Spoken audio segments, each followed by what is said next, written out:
વાત કરીએ આણંદ શહેરની તો ચોરીની ઘટનાઓમાં સતત વધારો જોવા મળ્યો છે।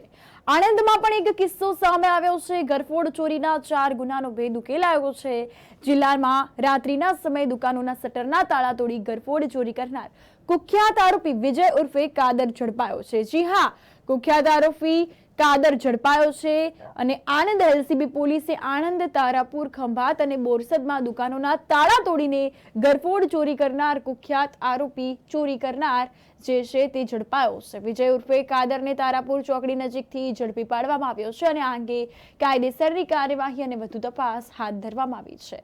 ત્યારે અમદાવાદ વિભાગ પોલીસ મહાનિરીક્ષક જે.આર. મોથલિયાના માર્ગદર્શન હેઠળ આણંદ જિલ્લા પોલીસ અધિક્ષક જીજી જસાણીએ જિલ્લામાં ઘરફોડ ચોરીના બનાવો બનતા અટકાવવા તથા બનેલ ગુનાઓ શોધી કાઢવા માટે જિલ્લાની પોલીસને જરૂરી સૂચનાઓ પણ આપી હતી।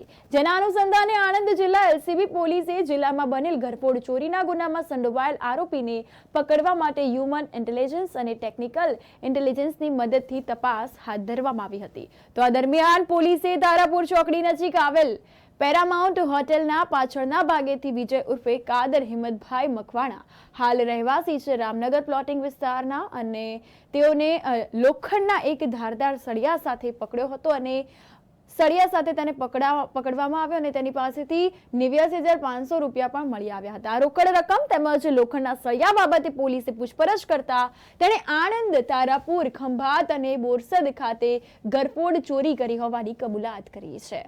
જેના આધારે પોલીસે વિજય ઉર્ફે કાદર હિંમતભાઈ મકવાણાની અટકાયત કરી અને આગળની કાર્યવાહી હાથ ધરવામાં આવી છે। પકડાયેલ આરોપીએ કબૂલાત કરેલ ગુનાઓ સ્વીકાર્યા છે અને આ અંગે વધુ તપાસ અને કાયદેસરની કાર્યવાહી પોલીસે શરૂ કરી છે।